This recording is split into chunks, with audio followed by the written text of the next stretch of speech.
आज हम सप्तमी कक्षा में सामाजिक विज्ञान का टॉपिक पढ़ेंगे। समय और इतिहास के कालखंडों पर विचार करेंगे। यानी हम इतिहास के कालखंडों पर, यानी समय को इतिहास है वो कैसे बांटते हैं। आज हमें समय को हमने कैसे बांट रखा है, हमने घड़ी या कैलेंडर की तरह घंटों, दिनों, वर्षों के रूप में समय बांट रखा है। लेकिन इतिहास से अपने जो समय है वो इस प्रकार नहीं बांटते हैं। जैसे मान लो किसी आप पूछते हैं, भी आप बच्चे पूछते हैं कि आप कितने वर्ष के हो गए, तो वर्ष भी बांट रखा है।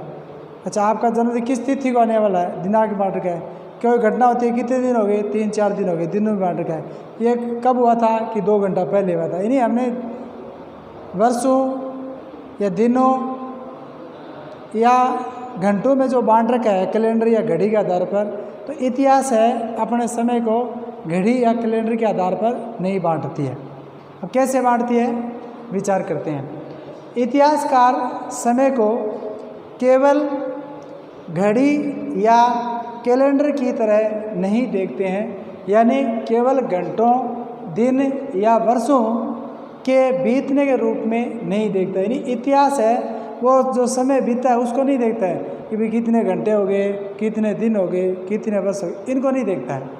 उनका नज़रिया, उनकी सोच है कि, या उसको दृष्टिकोण कह सकते हैं कि समय सामाजिक और आर्थिक संगठन में आने वाले परिवर्तनों को झलकाता है। यानी वो उनका नज़रिया यह है कि आर्थिक और सामाजिक जो संगठन है या आर्थिक और सामाजिक जो क्षेत्र है उनके अंदर जो बदलाव क्या है, परिवर्तन क्या है, इसको इतिहास वो समय को बांटता है। इस आधार पर समय को बांटता है, ऐसे कालखंडों में बांटता है, न कि दिन, वर्ष या घंटों में, ऐसा नहीं बांटता है।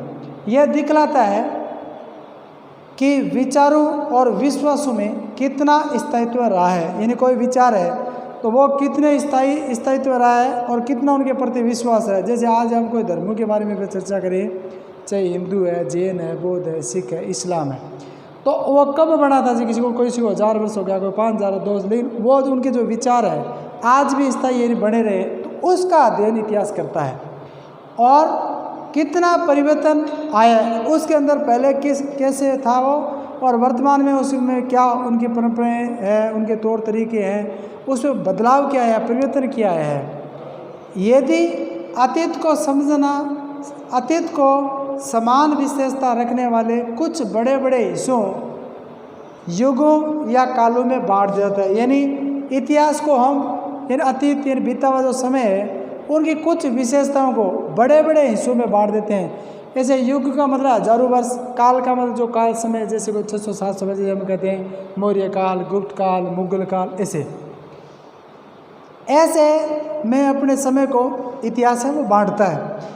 तो समय का अध्ययन करना सरल हो जाता है। तो ऐसे यदि वो बांट दिया जाएगा तो फिर उस समय को, उसका पढ़ना या उसका अध्ययन करना एकदम सरल हो जाएगा।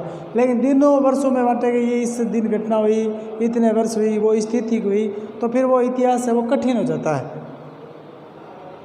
19वीं सदी के मध्य में अंग्रेज इतिहासकारों ने भारत के इतिहास को 3 युगों में बांटा है। यानी जो 19वीं सदी है उसके अंदर जो अंग्रेजी इतिहासकार थे उन्होंने भारतीय इतिहास को 3 युगों में बांटा है।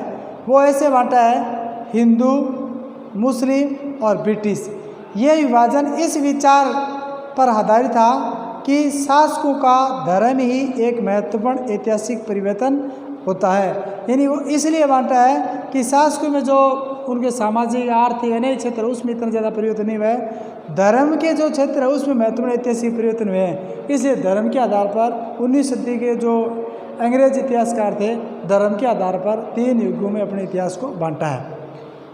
और अर्थव्यवस्था, समाज और संस्कृति में और कोई भी महत्वपूर्ण बदलाव नहीं आता है। तो इस दृष्टि, यदि ये हमारी जो संस्कृति है, समाज है, तो और आर्थिक क्षेत्र है या अर्थव्यवस्था है, अर्थ क्षेत्र है, उसमें यदि कोई भी महत्वपूर्ण कोई बदलाव नहीं आता, तो इस दृष्टिकोण में इस उपमहाद्वीप यानी अपने भारत की जो अपार विविधता की उपेक्षा हो जाती है, यानी जो अपार, यानी हम कहते हैं कि भारतीय विविधता वाली संस्कृति है।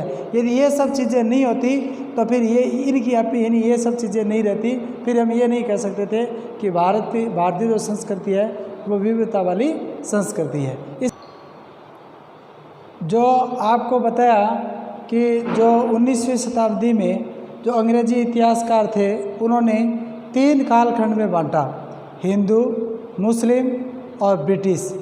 लेकिन ये जो 3 कालखंड में बांटा था, इस काल विभाजन को आज बहुत कम इतिहासकार ही स्वीकार करते हैं। यानी ये जो 3 कालखंड में जो बांटा गया था उनको आज वर्तमान में बहुत कम ही इस प्रकार के इतिहासकार हैं जो इस बात को स्वीकार करते हैं। अधिकतर या ज़्यादातर इतिहासकार आर्थिक तथा सामाजिक कारकों के आधार पर ही अतीत के विभिन्न कालखंडों की विशेषताएं तय करते हैं। लेकिन ये जो 3 कालखंड थे इनको बहुत ही कम इतिहासकार है जो इनको स्वीकार करते हैं। लेकिन अधिकतर यानी ज़्यादातर जो इतिहासकार है वो आर्थिक सामाजिक कारणों के आधार पर ही अतीत को अलग अलग कालखंडों में बांटते हैं या उसको तय करते हैं। पिछले साल आपने जो इतिहास पढ़े थे, जो 6ठी कक्षा में आपने इतिहास पढ़ी थी, उसमें प्राचीन समाजों के कई प्रकारों का समावेश था। यानी प्राचीन, वैसे इतिहास को मैंने आपको पहले बताया 3 वैसे भागों में बांटते हैं, एक प्राचीन काल, मध्यकालीन और आधुनिक काल। तो आपने जो 6ठी कक्षा में प्राचीन समाज या प्राचीन काल के बारे में पढ़ा था, यानी हमारे समाजों में कई प्रकार का जो समावेश हुआ था, जैसे शिकारी, संग्राहक, प्रारंभिक दौर के कृषि कर्मी यानी शिकार करने वाले, वस्तु का संग्रहण करने वाले, और कृषि कर्मी यानी खेती का काम करने वाले, शहरों और गांवों के निवासी, प्रारंभिक दौर के राज्य, इन जो प्राचीन समय के अंदर है किस प्रकार राज्यों का निर्माण हुआ और उनका साम्राज्य। इस साल आप ये हमने 6ठी कक्षा में पढ़ा था, और इस साल हम क्या पढ़ेंगे, इस साल आपको इतिहास पढ़ेंगे, उसे प्राय मध्यकालीन इतिहास कहता है। जो इस कक्षा सतयुग से हम पढ़ेंगे तो उस इतिहास को मध्यकालीन इतिहास कहते हैं। इसमें कृषक समाज का विस्तार, क्षेत्रीय और राज्यों का उदय, हिंदू धर्म, इस्लाम धर्म के विकास व यूरोप से व्यापारिक कंपनियों के आवागमन के बारे में विस्तार से जानकारी मिलेंगे।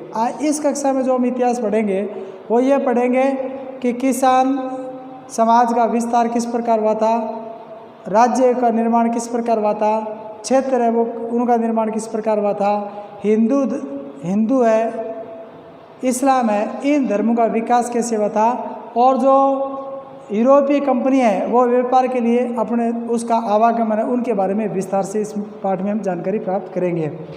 इन हजारों वर्षों के दौरान इस उपमहाद्वीप के समाजों में प्राय परिवर्तन आते रहे। ये जो हजारों वर्ष है तो इस जो भारतीय जो समाज है उसमें प्राय परिवर्तन आए हैं, और कई क्षेत्रों में कि अर्थव्यवस्था इतनी समृद्ध हो गई, यानी अर्थव्यवस्था इतनी मजबूत हो गई थी उस समय मध्यकालीन में, उसने यूरोप की व्यापारिक जो कंपनियों है उनको आकर्षित करना आरंभ कर दिया। आकर्षित शब्द का मतलब होता है अपनी ओर खींचना। इतनी कुछ क्षेत्रों की हमारी अर्थव्यवस्था इतनी मजबूत थी तो जो यूरोपीय जो कंपनी है वो अपने देश के अंदर यहाँ व्यापार करने के लिए आई, उनको अपनी ओर इधर आकर्षित करने के लिए इन्हें जो अर्थव्यवस्था है उन्होंने अपनी ओर खींचा। अब इस पाठ में जो ये आपको सामान्य परिचय दिया गया है कि हमें इस किताब में क्या, पहले जो आपका पाठ है उसमें यह बताया गया है कि हम अगले जो इतिहास जो पढ़ेंगे उसमें क्या क्या पढ़ेंगे, तो इसके बारे में इनको जानकारी दी है। और साथ में हमने पिछली कक्षा में क्या पढ़ा था और इस साल क्या पढ़ेंगे। अब साथ में हमने पिछली कक्षा में जो आपने पढ़ा था और इसकी फिर अब इस पुस्तक को पढ़ेंगे तो आप देखेंगे कि इसमें क्या परिवर्तन आया है, क्या बदलाव आया है।